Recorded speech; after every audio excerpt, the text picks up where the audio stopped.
there is a myriad of us here, and I'm the only Filipino non-black, non-white person. I'm going to give you guys the opportunity to ask each other a question. And you talk to each other for just a few minutes. Whatever it is, no holds bar, want it to be raw. It may not even be your question. It may be a question somebody else posed, or maybe it's something that somebody posted, and you want to know what the other person, the other side, considered. Why would somebody post that? Why would a white person post this? Why would a black person post this? And can I just open this up so that there's a conversation and a question? I don't know. I hope some people still have that desire to know. Okay, because I want to know, but I don't have all the questions and certainly don't have all the answers. That's the reason why you beautiful people are here. So I'm going to give us everybody a chance to ask questions that maybe we've been pondering in our heart from the other side. Can I start? So this is a question over the last couple days, and in fact even longer, that I've always wondered. And just the other day I was at Walmart, and there's a gentleman walking by, a person of color, and he had this beautiful hair. I mean, the braids, dreads, or whatever, and I wanted to talk to him, and I wanted to say, "Man, I love your hair. I love it." But I didn't know the right way of reaching out and literally just saying. I mean, I did. I actually ended up saying, like, "Wow, how long did it take you to grow that hair? I love your hair." And then we started a brief conversation, and I let him know that I appreciated, what I saw there. But even this morning, I was at Circle K picking up my Diet Coke. Person of color was there, and I wanted to just reach out and just say, "Hey, I hope you're having an okay week, man. I'm sorry for everything that's happening." But at the same time, I didn't want to. I don't know. Pandering is the right word. I don't even know what the right word is. I didn't want it to be like, "Oh, this white guy is just reaching out to me just to be nice because it's this week because of everything that's happening." So I guess my question is, how do you tell someone you love them and respect them without coming Okay. off the wrong way? Can I answer that? Please. Um, I think you just do it. You know, how people respond to us is not something we can control. Mm, Um, we know where our hearts are. right. Um, and how they filter that has to do with the condition of their heart. And so I think we just do it. I think fear paralyzes us. Sometimes just doing it, you're going to get a positive response. But it's better to do something than do nothing. I believe it. And just know that if it's a negative response, it's not your heart. You're not pandering. And I just want to say something, and I don't want to go off subject, but there was something you said earlier about and I understand white privilege, but there's a difference between selfishness and racism. I really believe that we need to make some distinguishments here. I always say that a cup of urine and a cup of apple juice look the same from a distance, but they're not made up of the same stuff. You got to know who either poured the cup or you got to taste it, right? I think your friend sharing what was going on with him concerning all that happened with Ahmad and you being dismissive, I don't necessarily believe that's racism. I thought, or it could be a form of privilege, but I oftentimes think sometimes we're just selfish by nature. And sometimes that can seem like racism. I truly believe that every white person not everyone, but I don't believe every white person that is dismissive concerning what's going on is racist. I think some of them are just selfish. Period. It's just about what's going on with them. But to answer your question, go for it, brother. Go for it, man. We got to keep loving, regardless of how people respond. Because if we get to the point where we stop loving because of the fear of how people are gonna respond, then nobody's gonna love. So I Exactly. say go for it. Thank you. Yeah, go for it. I think the thing that you have to remember is communication is the key.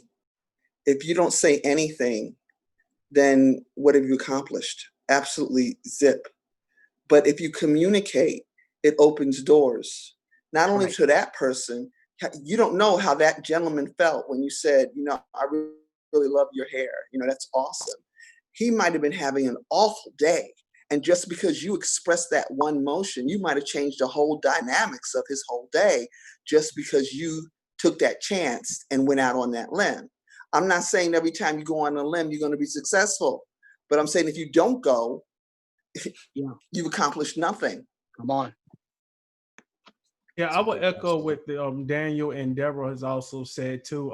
And I tell my students this all the time: is be authentic. I think so many times people get to the point that they're trying to be somebody they're not because they're worried about how somebody's going to receive them. That we lose ourselves in that, then we become something that we're not anyway. I mean, you can't change the fact that you was born a white male. I can't change the fact that I was born a African American male.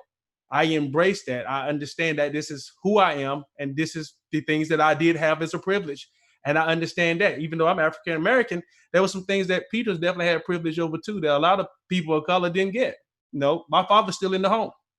You know, I went to college. My father went to college.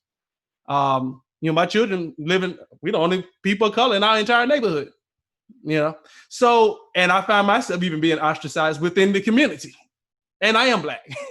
So just be very authentic. I mean, people can feel when people are not authentic. You know, I know when you're talking to me because you're afraid of me, and I know when you're talking to me because there's some genuine interest there. And then that's when the bridges or the relationships start to get built, because a lot of the things when we talk about separating in relationships, we find that that common denominator I think Daniel was talking about, when you start to talk, you'll find out, well, I like golf too, and I had access to it. Come on. Versus some of them said, I don't like golf because they just never played it. Right. You see what I'm saying? Or I like hockey because I had access to it and I understand the game. So again, this is where this economic piece comes back into, because a lot of these things, it's expensive to play golf. True. It's expensive to go, you know, in the South, run dogs and this kind of stuff. But I know some boys who that's their thing. Why? Because they grew up doing that. So here I'm in NASCAR country. You know, I like classic cars. There's a lot of people who do that. We go out here and I don't care he can be the biggest, what we call redneck that I know. But if he got a Chevy over here with a 350 in it, we having the conversation just like we them guys. And I know some of y'all know what I'm talking about, right? Mm-hmm. And then after we leave, he might go his way and I might go mine. But for that moment, there was this place that he didn't see color. He saw somebody who likes a Chevy 350. That's right. And he was trying to find where I can get some parts at, or he was trying to see if I had some parts. And the relationship starts to build.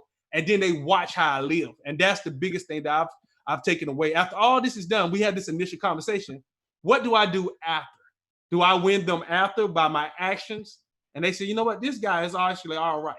Or do they find out later, they'll say, oh, he's just what I already thought they to be. And when I'm finding out more and more in my life, I've been blessed to see that people say, okay, he is a man of his word. And then that brings in more relationships and just continue to build this thing. So, that's good. What I would say to you, just piggybacking on what they said, just be authentic. I mean, you are who you are, and you don't deny that. But with that, these are what I bring to the table as the common denominator, as Daniel had said.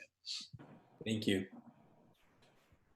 Yeah, I want to add on to that real quick. You know, I've seen this question asked several times. You know, I'm not sure if I should say the right thing. I'm not sure what term to call you. Should I call you African American? Should I call you Black?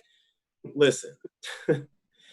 Just to piggyback again, the authenticity is what's most important. The fact that we have the conversation is more important than not having the conversation at all. If we all invited each other to the table, we wouldn't be where we are now. That's all we need to do is have a seat or invite each other to the table. Right. I promise you, I don't know a person in my life of color who's going to vilify you for asking the wrong question or for saying Black instead of African American or vice versa. In these times, those things don't matter. Those things are minute. And then furthermore, people of color, we've almost grown up with the sense of, you know, I can speak for myself. My great grandparents and my great great grandparents grew up in the South. And there is a way that they had to grow up to know how to almost interact with others outside of their own Black community. So we're really used to, you know, some of us call it, you know, code switching and whatnot. But so we're really used to being in different environments, and so we're accepting. You know, you don't have to worry about us pushing you away. And if you look at some of the footage that you see right now, you'll see black, white, brown, everyone standing side by side in solidarity in times like these. So, but I'm just glad that you didn't go out and touch that man's hair. I will say that. Glad you didn't touch his hair. But you did want to know. And when I used to have dreads, people asked me that too. Just don't touch it, Trevor. Yeah, you really can't ask the wrong question as long as it comes from the heart. And that's what I told my team. When you come from the heart, there's really nothing wrong you can say. And root it in what you know as far as Jesus and the gospel.